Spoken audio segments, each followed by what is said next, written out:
कौन सी कहानी सुनाओ इब्तिसाम? ये कौन सी कहानी है? बूढ़े वाली है। ओ तो बूढ़े के पीछे क्या बना हुआ है? अब जब हम ये कहानी पढ़ेंगे ना फिर पता चलेगा, ठीक है? आप आराम से सुने। कहानी का नाम बिला अनवान कहानी, मतलब इस कहानी का कोई अनवान नहीं है। जब हम पढ़ेंगे तो हमें पता चलेगा ये कहानी कैसी है। बादशाह बहुत सादा मिजाज था, लोगों की बातों पर फौरन यकीन कर लेता था, यानी दूसरों की बातों में आसानी से आ जाता था। एक दिन बादशाह ने सुबह सवेरे अपने शाही नजूमे से पूछा, आज का दिन मेरे लिए कैसा है? शाही नजूमी ने कुछ देर सोचा और कहा, बादशाह सलामत, आज का दिन आपके लिए किसी तौर ठीक नहीं। आपका सितारा गर्दिश में है। आज का दिन आपकी ज़िंदगी का बदतरीन दिन होगा। आज के दिन आपको मुश्किलात और ख़तरात का सामना करना पड़ेगा। कई परेशानियां दरपेश आएंगी और हो सकता है कि आपकी जान को भी कोई गहरा नुकसान पहुंच जाए। बादशाह ये सुनकर बहुत परेशान हुआ। इसने अपने दरबार में फौरन ऐलान करवा दिया कि अगर कोई शख्स इसे ऐसा हल बताए जिससे इसका ये बुरा दिन अच्छे दिन में बदल जाए तो वो इस शख्स को भारी इनाम से भी नवाजेगा।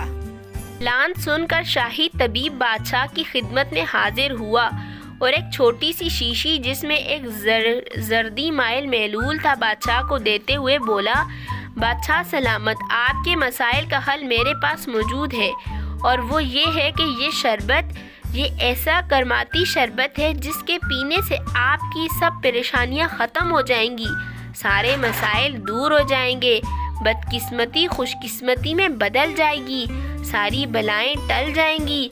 ये शरबत मेरी सारी ज़िंदगी के तजर्बे का निचोड़ है। बड़ी मेहनत के बाद ये शरबत बनाने में कामयाब हुआ हूँ। यूँ समझिए कि ये जुदाई शरबत है जो आपकी किस्मत बदल देगा। ये सिर्फ एक ही खुराक है। बादशाह ये सुनकर बहुत खुश हुआ। इसने फौरन वो शीशी तबीब के हाथ से झपटी और एक ही सांस में पूरी शीशी पी ली। क्या अब मेरा दिन अच्छा गुजरेगा? जी हुजूर, इंशाअल्लाह, तबीब ने कहा। बादशाह ने खुश होकर तबीब को अशरफियों की एक थैली इनाम में दी तो नजूमी की आंखें चमक उठीं। लेकिन बादशाह सलामत, अगर मैं आपके बुरे वक्त बर वक्त खतरे से आगाह न करता तो फिर आपका क्या होता? नजूमी ने ललचाए हुए अंदाज में बोला। हाँ, तुम ठीक कहते हो, बादशाह ने कहा और नजूमी को भी एक थैली इनाम में दे दी। दोनों खुशी से फूले न समाये। बादशाह ने इनसे कहा, आज तुम दोनों सारा दिन हमारे साथ रहोगे। दोनों ने जी हाँ कहते हुए सर हिला दिया। बादशाह इन दोनों के साथ महल के अंदर एक जगह से गुजर रहा था। इसने देखा कि छोटा शहजादा तलवारबाजी की मशक कर रहा है। मियाँ शहजादे, महल में क्यों तलवारबाजी की मशक कर रहे हो? तुम्हें मैदान में जाकर मशक करनी चाहिए। बादशाह की आवाज़ सुनी तो अचानक शहजादे के हाथ से तलवार छूट गई। तलवार सीधी बादशाह की तरफ आई और बादशाह के सर पर मौजूद ताज से टकरा कर फर्श पर गिर गई। बादशाह का ताज नीचे जा पड़ा। बादशाह वहीं साकित होकर रह गया। तलवार अगर जर्रा बराबर नीचे होती तो बादशाह का सर उड़ गया होता। बादशाह ने शहजादे की तरफ देखा, लेकिन तब तक शहजादा डर के मारे गायब हो चुका था। ओ मेरे खुदाया, आज तो मेरी मौत यकीनी थी। बादशाह बड़बड़ाया। देखा बादशाह सलामत, मैं ना कहता था आज का दिन आपकी ज़िंदगी का बदतरीन दिन होगा। अब देख लीजिए क्या होने जा रहा था। नजूमी फौरन बोला, हाँ, तुम्हारी पेशगोई बिल्कुल ठीक थी, बादशाह ने कहा। और बादशाह सलामत, देख लीजिए, ये मेरी शरबत का कमाल था कि आपकी जान बच गई, वरना मेरे मुंह में खाक न जाने क्या होता, तबीब ने कहा। हाँ, तुम भी ठीक कहते हो, बादशाह खुश होकर बोला और इसने दोनों को एक एक थैली फिर से इनाम में दे दी। दोनों बहुत खुश हुए। बादशाह को इत्तला दी गई कि इसे आज दरिया पर हाल ही में तामीर किए गए पुल की इफ्तिताह करने के लिए जाना है। चुनाचे बादशाह अपने शाही मुसाहिबों के साथ पुल का इफ्तिताह करने के लिए पहुंचा। इस इफ्तिताही तकरीब में लाखों का मजमा पहले ही मौजूद था। पुल खूबसूरत था। बादशाह ने लाल रंग की रिबन काट कर पुल का इफ्तिताह किया। फिर बादशाह की सवारी सबसे पहले इस पुल पर से गुजरी। नजूमी और तबीब भी बादशाह के साथ थे। शाही सवारियां पुल पर से गुजर गईं। ऐन इस वक्त एक गरजदार आवाज उभरी और पुल टूटता चला गया। देखते ही देखते सारा पुल टूटकर नीचे पानी में जा पड़ा। सबका रंग फक हो गया।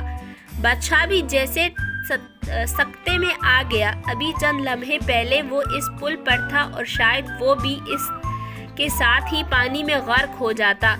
कुछ लम्हे खामोशी छाई रही। फिर बादशाह ने खौफजदा लहजे में कहा, शुक्र है खुदा का आज जान बच गई, वरना आज ये पुल मुझे ले डूबता। ये बात सुनकर नजूमी बोला, बादशाह सलामत, देख लीजिए मेरी पेशनगोई बिल्कुल दुरुस्त साबित हुई। आज वाकई कोई बला आपका पीछा कर रही थी। अगर मैं आपको वक्त पर खतरे से आगाह न करता तो शायद आपको इल्म भी ना होता इस बारे में।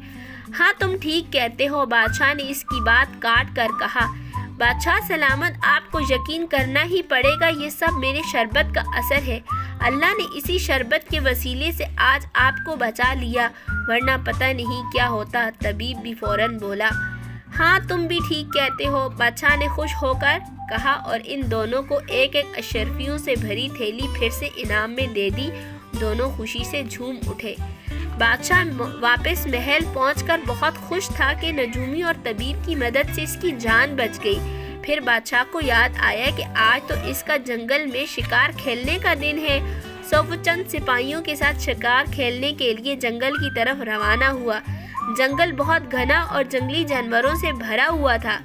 बादशाह अपने शिकार की तलाश में इधर उधर देख रहा था कि अचानक इसे एक हिरन नजर आया। बादशाह ने अपनी कमान सीधी की और तीर छोड़ दिया, लेकिन बदकिस्मती से तीर हिरन को न लग पाया और हिरन भाग खड़ा हुआ। बादशाह ने अपने घोड़ा हिरन के पीछे दौड़ा दिया। तबीब और नजूमी भी इसके साथ थे। फिर ऐसा हुआ कि ताक़ुब करते करते तीनों अपने सिपाहियों से इलाहत हो गए, जबकि हिरन जंगल में कहीं गायब हो गया। बादशाह घोड़े से उतरा तो नजूमी और तबीब भी अपने अपने घोड़ों से नीचे उतर आए। बादशाह हिरन की तलाश में नजरें दौड़ाने लगा कि अचानक उन्हें एक जोरदार दहाड़ सुनाई दी। इसके साथ ही एक खूंखार और भयानक शेर झाड़ियों में से निकलकर इनके सामने आ गया। इसके दांत लंबे और नुकीले थे। इन तीनों के पसीने छूट गए। शेर जोरदार आवाज में दहाड़ा तो बादशाह लरस कर रह गया, जबकि नजूमी और तबीब खौफ के मारे थर थर कांपने लगे। इन्हें अपनी मौत सामने नजर आ रही थी। शेर किसी भी लम्हे इन्हें चीर फाड़ कर रख सकता था। शेर इन्हें देखते ही आगे पीछे टहलने लगा। फिर ऐसा हुआ कि शेर इन पर झपटने के बजाय वापस मुड़ा और झाड़ियों में कहीं गायब हो गया। तीनों ये देखकर शशदर रह गए। इन्हें यकीन नहीं आ रहा था कि शेर ने भी इन्हें जिंदा छोड़ दिया। फिर अचानक बादशाह की कांपती हुई आवाज में बोला, नामुमकिन, आज मौत हमसे सिर्फ 2 कदम ही दूर थी। यकीनन आज का दिन हमारी जिंदगी का आखिरी दिन होता, लेकिन शुक्र है खुदा का हम बच गए। बादशाह चुप हुआ तो नजूमी फौरन बोला, बादशाह सलामत, आपने बिल्कुल ठीक कहा। ये तो अच्छा हुआ कि मैंने आपको पहले ही बुरे दिन की खबर दे दी थी और बाकी 100% ठीक साबित हुई, वरना न जाने आज क्या होता। हाँ, तुम ठीक कहते हो। तुम अगर पहले ही मुझे इस बारे में ना बताते तो मैं यकीनन जिंदा ना होता। बादशाह खुश होकर बोला। तबीब कहाँ चुप रह सकता था। और बादशाह सलामत, देखिए अल्लाह ने मेरे शरबत में क्या असर पैदा किया कि शेर ने आपको कुछ भी ना कहा, वरना आप कई मर्तबा मरते मरते बचे और हर बार मेरे दिए हुए शरबत के असर से आप महफूज रहे। हाँ, तुम भी ठीक कहते हो। आज तुम दोनों की वजह से मैं जिंदा हूँ। नजूमी ने मुझे बर वक्त खतरे से आगाह किया تم نے مجھے ایسا پرتاثیر شربت دیا کہ اللہ نے سارے خطرے ٹال دیے، تم دونوں ہی انعام کے حقدار ہو۔ بادشاہ نے کہا اور انہیں ایک ایک تھیلی اور دی تو وہ ایک بار پھر خوشی سے سرشار ہو گئے۔ بادشاہ بہت خوش تھا کہ آج ہر مرتبہ اس کی جان بچ گئی۔ آج کا یہ پورا دن برے کے بجائے اچھے دن کی طرح گزر گیا۔ رات کے وقت نجومی اور طبیب مل کر بیٹھے تو وہ بادشاہ سے ملنے والے انعام پر بہت خوش تھے۔ اچانک نجومی بولا، ایک بات کہوں؟ طبیب نے کہا، ہاں ضرور کہو۔ نجومی نے ہنستے ہوئے کہا، اس بات کا ذکر کسی سے نہ کرنا۔ دراصل بات یہ ہے کہ مجھے تو سرے سے معلوم ہی نہیں تھا کہ بادشاہ کا آج کا دن کیسا گزرے گا۔ وہ تو بادشاہ نے اچانک مجھ سے پوچھ لیا تو میں گڑبڑا گیا اور میں نے بادشاہ سے یہ سب کچھ کہہ دیا، حالانکہ مجھے تو اس کی ذرا بھی خبر نہیں تھی۔ لیکن تمہارا شربت واقعی کمال کا تھا، جس نے بادشاہ پر آنے والی ہر مصیبت کو ٹال دیا۔ وہ تو واقعی جادوائی تھا۔ ارے کاہے کا جادوائی شربت؟ سچ بتاؤں تو وہ تو کوئی جادو شربت نہیں تھا، بس چند پھولوں کا رس تھا جو عام مریضوں کو دے دیا جاتا ہے۔ وہ تو بس بادشاہ سے انعام سمیٹنے کا ذریعہ تھا۔ طبیب نے بھی ہنستے ہوئے کہا تو نجومی حیران رہ گیا۔ پھر وہ دونوں بادشاہ کی سادگی اور اپنی چکر بازی پر کھلکھلا کر ہنس دیے۔